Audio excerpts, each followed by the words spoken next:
Today we are going to see how to create a new file in Illustrator and how to save it, and also we are going to see how to export the file as JPEG and PNG. So first, this is the area where you will end up when you open the software. This is called the start page. Here you can see the recently opened files, and here you have the two options called new and open. There are a lot of systems and computers where the start page will not be there. At that time you can go to the file, new or file open, up to your choice. So if you're first time working on Illustrator or you want to create a new file, you can give new, or if you're already working in a file, you just have to open here and work, you can give open. So let's click this. So when you click new document, this appears. It's basically some idea references for your size of the artboard you're going to work with. For example, if you're going to work with a mobile application designing, then you can use the mobile sizes here. Or if you work with if you're going to work with any websites, like, you can just select it from here. Same goes with the print, film and media. Same goes with the print, film and video, art, illustration, etc. But if you know the exact values what you need for your artboards, you can directly come and enter here. For example, I'm entering 1080 to 1080, right? So this will become the custom size you're giving for the file. You can give the name of the file here, right?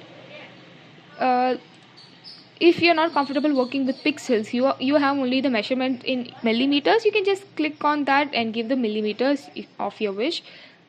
Same goes with inches, everything, right? If you come here down, this is orientation is nothing but whether your work should be in portrait or in landscape. Portrait is nothing but the height is more than the width, and in landscape the width is more than the height. And how many artboards you need for this work, you can just give it here. Bleed is nothing but like a margin for your artboards that give an idea where you should place the content and which shows up in the end, and it also gives some space between each and every artboard. So you can give the values up to yourself, and again it completely depends on your design, on your choice. So when you come down here, you have two color modes in Illustrator, that is RGB color and CMYK color. So if you look into any digital screens, like for that instance your phone, your laptop or your television, you can see red, green and blue dots. If you go closer to it and see, you will see red, green and blue dots, like that is what they are made up of. So if you are going to work on a digital platform, your design is going to be displayed in that, you can work with RGB color. But if you are going to print out your design, then you have to go for CMYK color, because the digital color and CMYK color, the printing color, will be a lot different. When you work, it looks different. When you take the print out, it looks like a different color. So it's always advisable to select here itself whether you need to work it on digital screen or a print color mode. So if you see here, like mobile is a digital platform, automatically it changes to RGB color, and if I go to the print, it changes for CMYK color.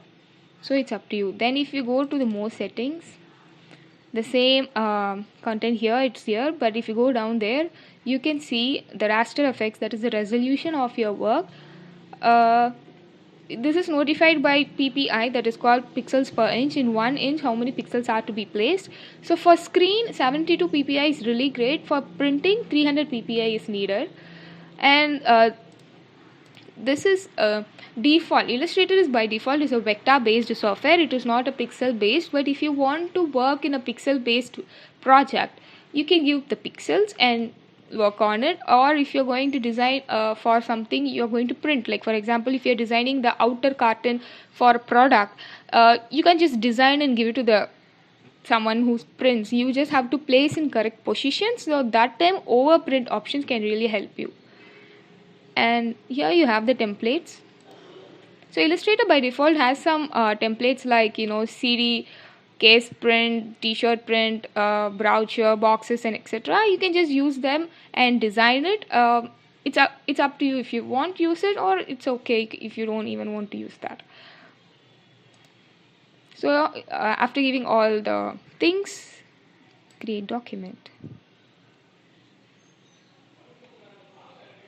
So now we have opened a file. Let's see how you need to save it. We'll just create this simple things, right? So for saving it, you can just give Control S, or you can just go File, Save.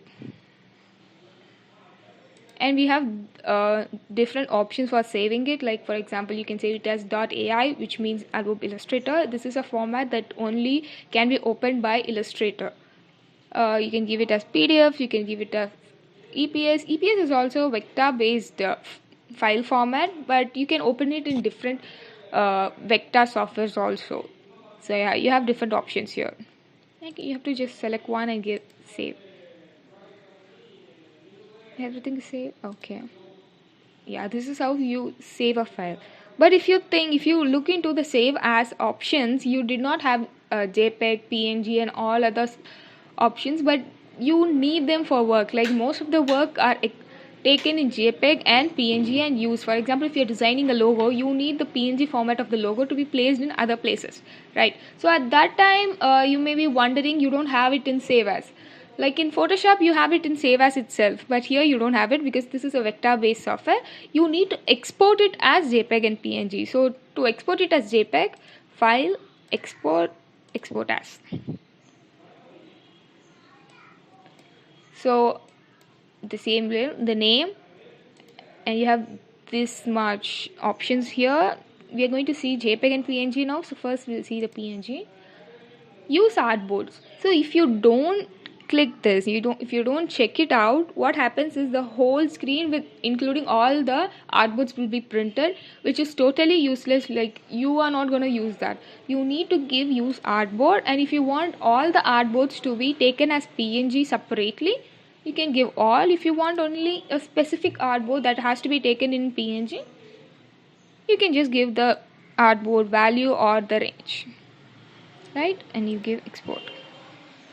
So here the resolution, you can select which size you want. You can also give custom resolution by clicking the other. And the main thing is the PNG format. If you want the background to be transparent or black or white, you can just choose it from here.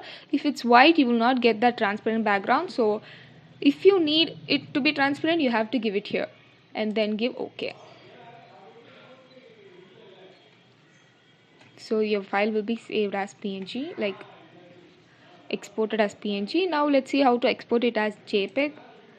So export, same export as, and go to JPEG, and obviously give use artboard, select the range or all, and export it.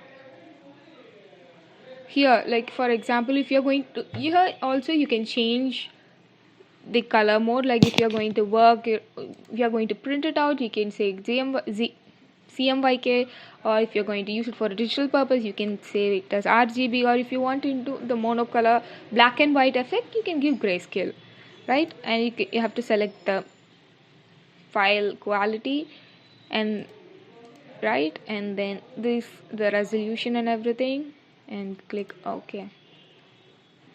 So the file will be saved as JPEG. Like this is how you export them as PNG and JPEG. You have also another method. You can save it as PNG. Like for example, I'm designing the whole artboard, right? But I need only the PNG of this particular object. So at that time, what you have to do is just click it, right click, export selection, and yeah, you can just give it what name you want and which place it has to be exported, its format, its PI, like that is the resolution, everything, and give export asset. By this way you can export each and every object separately also.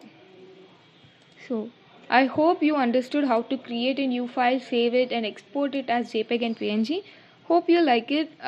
Let's see in other videos about detail about these tools. Thank you.